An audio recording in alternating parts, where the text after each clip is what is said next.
Just said, I teach storytelling right across the street at Florida Studio Theater. So if you're interested in storytelling or improv or sketch or any other acting classes, just let me know. I'll be hanging out for a little bit right at the end. So let's welcome our last storyteller. Let's hear it for Robin.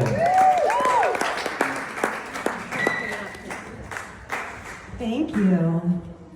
So I'm a hopeful romantic, and that's why I know a lot about internet dating. I'm going to tell you about some of my dates.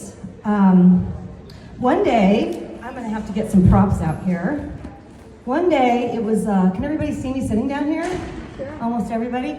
So I'm sitting on my sofa, it's winter time, the sun's going to set kind of early, and I get a call from a guy I've been texting back and forth with for a couple of months. He is a Delta captain, and we haven't been able to meet up really that easily because he's like flying all over the place and I'm doing whatever I'm doing. So it's Sunday night, it's like 4:30 or something. I've got like my popcorn going, I got a bottle of wine open, I'm gonna watch some sort of rom-com. And Delta, let's just call him Delta, he texts me, he's like, what are you doing? I'm like, I'm doing nothing. He said, well, why don't you meet me halfway between where we live. He lived up in Tampa, I lived on Siesta Keys. Meet me at some tiki bar up in St. Pete that has like the gong. I don't know what it is, it's kind of a famous place. So I tell him, okay, I'm gonna throw my clothes in my car. So I throw clothes in my car, I get dressed in my car, I put my makeup on in my car, and when I get there, I text him and I tell him, I am walking up the side of the building. And he says, I'm walking up the side of the building too. And a guy that looks like this walks right up to me. He looks exactly like this, except he doesn't have the graduation hat on. He has a cap on that's backwards. And I look at him and I go, he says to me, hey, I am so glad that you made it. You made it just in time for sunset, and wow, you look great. Thanks for coming. And then he reaches in and he gives me a kiss on the cheek. And I, in my mind, am thinking, OMG, I think I'm getting catfished. I think I'm getting catfished. So I say to him, I have to go to the bathroom. He says, well, it's on the other side of the building. I have to go too. So he walks with me to the other side of the building, and I go into the bathroom, and I have what Brene Brown calls a come to Jesus meeting, CTJ. I have a CTJ with myself. I lean on the sink, I'm looking at myself in the mirror, and I say, just exactly how did we get here today, Robin? Okay, you have three choices. Number one, you can just stay in the bathroom forever. Don't have to leave. Number two, you can walk out there and give him what for. You tell him, you don't look like your pictures and you should not do that to women. Or, I thought, what would Jesus do? Jesus would go out there and be nice and say, I'm really sorry, but you don't look like your pictures, but it's a beautiful day. Let's watch the sunset, and then I'm going home, and I'm going to cancel my Match.com account. So I decide that I'm Jesus, and I walk out of the bathroom, and there's Delta. And I say, Delta. He said, oh, hey, Robin, where you been? I'm like, did you just see me kiss a guy on the other side of the building? He said, no, you kissed a guy? I go, yeah, where is he? He goes, well, where is he? I go, I don't know, he must have taken one look at you and taken off. So we watched the sunset, and then we walked across the street, and we had dinner where Delta had 8 Mai Tais. 8 Mai Tais, which really didn't work for me, and probably doesn't work for Delta either. Delta Airlines. So that was, I don't know, that was a date that I'll always remember. I'm gonna show you some of my other dates. I don't know what some of the, what you guys see, but what we women see is we see a lot of these guys. A lot of guys holding really, really big fish. Really big fish. Really big fish. And why do they show us their fish? I don't know. time I said, like, I don't really want to see your fish. Like, why? What is with the fish? He said, well, I asked a guy, and he said, well, we guys don't take a lot of pictures of ourselves. You ladies are the selfie queens. And he said, when we catch a really big fish, it's really like a genuine smile, and one of our buddies takes a picture of our fish and our smile. Anyway, that was that story. Then I went out with this guy, and I need some clapping on this one because I was like, oh yeah, this is my guy right here. This is my guy. And over dinner, he actually was this guy. Same guy, okay? He told me that he had done 7 years for embezzling $6 million. And I was like, well, who am I to judge? I mean, I'm no judge. And then 2 of his credit cards got declined. I felt so bad for him. So that was that date. But recently, I had a really good date, and I'm going to tell you about it. Let me set the scene. Okay, New York City, dark, crowded wine bar. Last minute date. One of those texts, ladies in the room, you'll get this like this last minute, like 8:45. Thirsty? I'm like, yeah. Haven't met the guy, but I'm thirsty, so I'll meet you there. So I select a seat on the bar across from where the door is. So the door is where Will is, and I'm here, and I am gonna eyeball this guy because I've been on all these other really great dates, so I wanna just make sure like who's coming for me.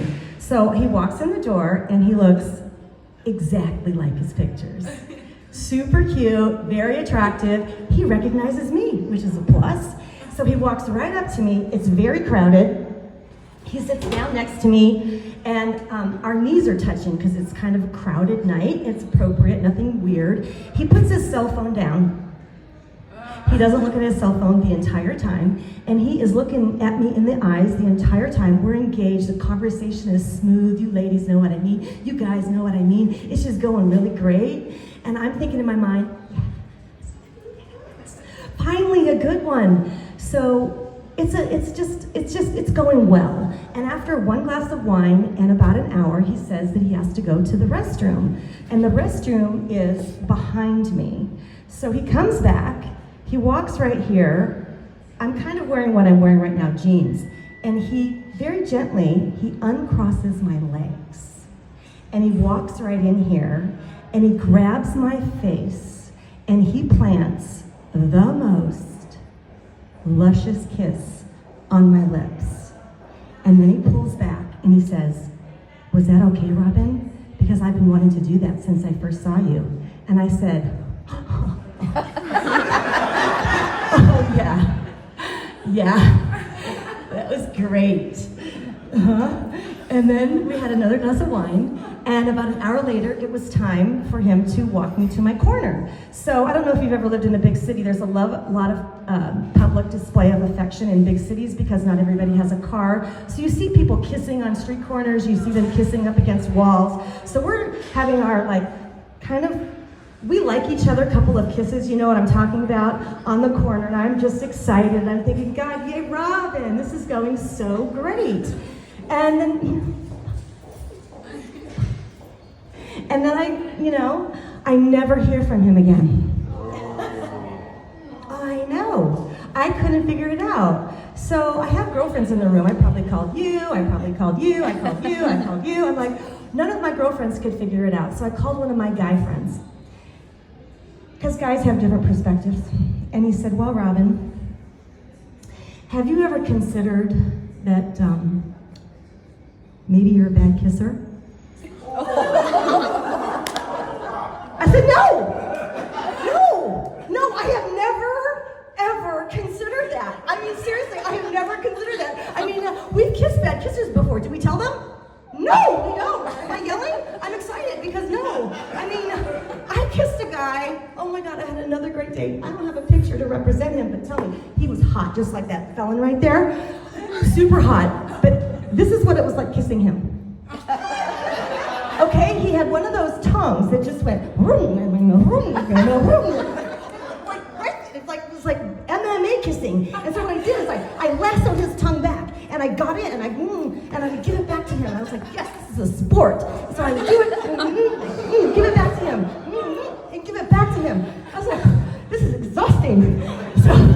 But I liked him, and I had recently discovered this thing called awkward honesty. I was gonna tell him. So I suffered through date 1, date 2, and I was gonna tell him on date 3. It wasn't a date 3. I never got a chance to tell him. So I am walking around New York City thinking about this guy that never called me back. And through our conversation, he knew that I was writing a play, he knew I was a writer, and I was really frustrated, and I couldn't figure it out, and I really didn't know, okay, if I'm a bad kisser, like, just come tell me, I need to know these things.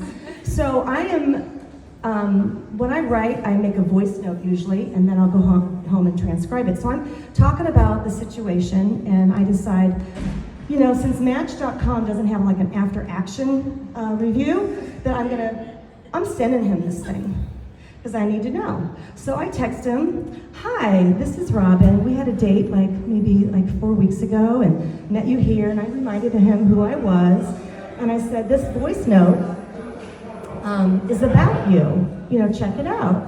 So immediately the bubble starts going. He's like, what do you mean it's about me?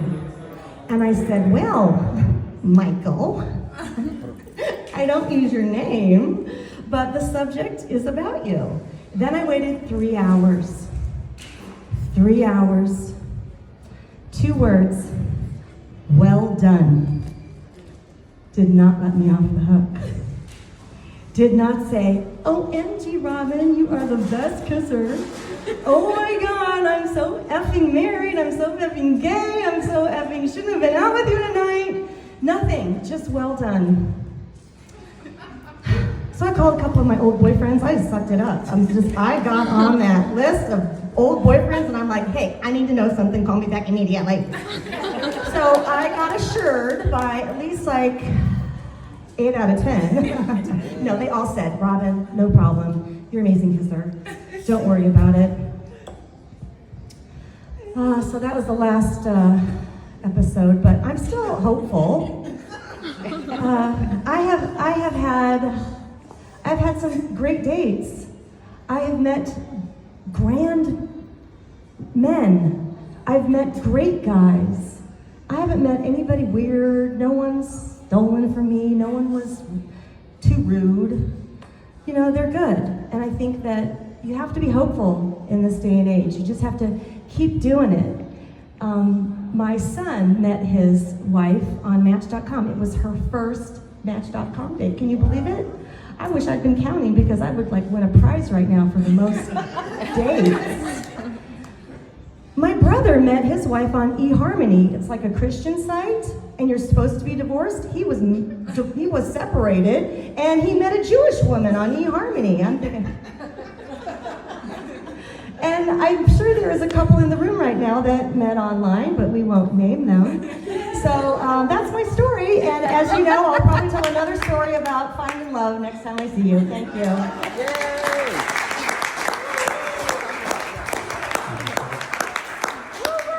Right, those were our storytellers.